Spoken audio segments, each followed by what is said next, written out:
Pirate Nation says Switch 2 is unhackable at the moment, which, okay, understandable. Brand new console, kind of expect that. Anything you do bricks it, which is a what? But it gets better. Even scanning the chip bricks the console by detecting weird voltage.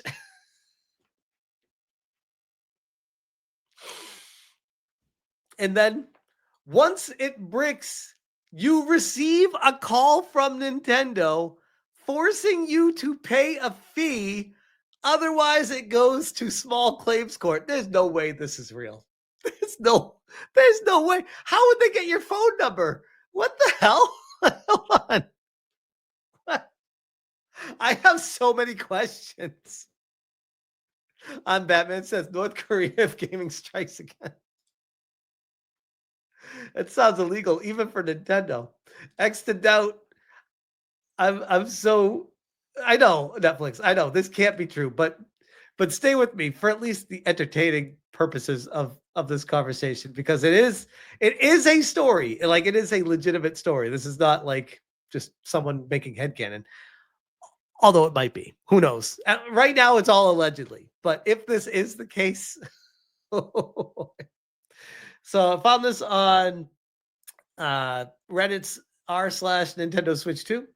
Switch 2 security and bricking. If true, this is rumor/hearsay, to be clear, but for entertainment purposes only. If true, it looks like Nintendo and Nvidia has set up a bunch of security features that prevents any common attempts of modding the system. Here's the specific comment from a user on GBA Temp, I guess it's called. Some hackers got their hands on the Switch 2. MIG switch tested and it immediately locks out the Switch 2.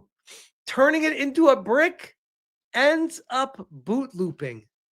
You can't even use the MIG switch on it, which, I mean, doesn't really surprise me. I'd imagine the MIG switch came out and that might have actually contributed to the delay of the Switch 2 announcement because the MIG switch thing was, I don't know how familiar you guys are with that, but it was basically a cart that you could play any game on. You just upload it and then put the card into your Switch like any other game cart and it just works. That was scary for Nintendo. So I wouldn't be surprised. Testers that prod the flash storage of the ROM chip, it immediately locks out the Switch 2, turning it into a brick. Switch 2 detects some weird protection that it can detect voltage charges that tools cause when scanning the chips, even when it's minor. Unless an exploit is found and doesn't result into a brick when implemented, it won't happen for a long time. I know 3 testers that were working on hardware and software modding and know what they were doing. Just find that any work immediately bricks it. And Nintendo gave a troubleshooting set to reload the firmware from SD card, but it's stuck in boot looping. In the end, it had to be returned to Nintendo, and they longer allowed to be testers and had to pay for the console. Otherwise, it would go to small claims court as it has some form of internal reporting that unauthorized use was made. So testers or certain third-party companies had their hands on the Switch 2, and they were trying to use it for hacking purposes at those companies. And Nintendo was contacting them. That's what they were talking about with Pirate Nation with referring to the phone calls. And if they didn't return it to Nintendo, Nintendo would take them to small claims court over it. Which, by the way, I don't know if Nintendo would be victorious on that. Just to be clear. Like everyone would assume Nintendo would win that, but I'm like, I don't know. Like it's a device, unless you signed a NDA, maybe, which would be why they would have it. But still, apparently, another tester had early access to a game and it crashed and rebooted, but no longer worked until a reinstall of the firmware. So it may be a sign that an exploit that triggers a reboot to run unsigned code is out of question as the firmware will refuse to run and needs a clean firmware. Guys, I already have like thoughts that if this is as dire as it sounds, that Nintendo is going to have a complete shit show on their hands when this goes out to the masses and people put the card in wrong or it reads the card wrong and it detects counterfeit accidentally because there's dust on the chip or something and it completely bricks the system. It'd be like, man, the Joy-Con drift was a minor issue compared to what this could turn into. Also, FYI, reinstalling firmware from SD card is not offline. It is a generic app that only connects to a Nintendo server to get the latest firmware, meaning it doesn't allow to install specific firmware versions and can no longer be used as a workaround. Best bet is hope for an emulator and a way to dump Switch 2 ROMs. This sounds like Nintendo took piracy so seriously that it could have caused delays on the system and the development of the Switch 2 to skyrocket in price. Like at some point, you got to be like, is it worth it? Is the R&D to be anti-piracy worth it compared to what you lose with the people stealing shit? Well, best of luck to the modders and emulation enthusiasts out there. But you know what people are going to say when they get to this. They're going to be like, that's just a challenge. This guy says, most of the stuff mentioned seems weird and the guy didn't provide sources, so I'd say it's probably fake. However, based on factual and real stuff, the Switch never got hacked via software. It didn't need to, but if there was a way, it would have been made. Unless you hard mod the console, I'm pretty sure Nintendo and mainly Nvidia made sure history doesn't repeat itself on this one. I guess the fun starts next week. Well, true. And they may have they thought of everything. But one thing that we've learned, if you are in which I don't claim to be in the modding community, but I used to like mod my iPhones back in the day and certain emulators on systems, we'll just say. And I'm very familiar with the modding scene, especially with like the Wii, which was a fantastic modding scene. There's always an exploit that they don't find, that there are much smarter people out in the wild that find it and ends up going to the masses anyways. Exactly, Wandering Slacker. The hackers always win. Always. They will look at this as a challenge. Yeah, exactly. They effed up somewhere. Elicard says, that's why I think buying a Switch 2 is a stupid choice. Steam Deck is better.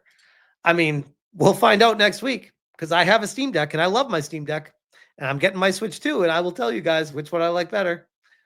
Which I know there's a lot of people that are saying, don't buy Nintendo, don't support Nintendo. It's like, no, I genuinely want to see what this is all about. And I want to let you guys know my honest thoughts on it. And if it's great, I'm going to tell you guys it's great. And if it's balls sucks, I'll tell you it balls sucks. Can I say that? I'm going to say it anyways. Not entirely accurate. There are software exploits, even one which can lead to hacking your console. It was just fixed very early in the lifespan. Otherwise, agree, it feels weird that someone affiliated with the hardware modding would gain access to the Switch 2. If that was the case, they wouldn't just be asked to reimburse the hardware. They'd probably be barred forever handling any Nintendo device again. Yeah, the story is sus as fuck, to be fair, but the details that are given sound very fair and potentially true, but the story surrounding it is kind of a weird one. Let me see. I think the context of the tweet was way after Nintendo had fixed the bugs surrounding the paperclip. Yeah, that was another one. The paperclip on the Joy-Con attachment that could short circuit it and reboot it into the bootloader. That's big if true. Hopefully we don't get emulation for a while either. Then the console can have a healthy bit of life without piracy. Bro, you must protect the corporation in the billions of dollars. So this is the actual post of where it all came from. Some hackers got their hands on the Switch 2. MIG switch tested, and it immediately locks out the Switch 2, turning it into a brick, ends up boot looping.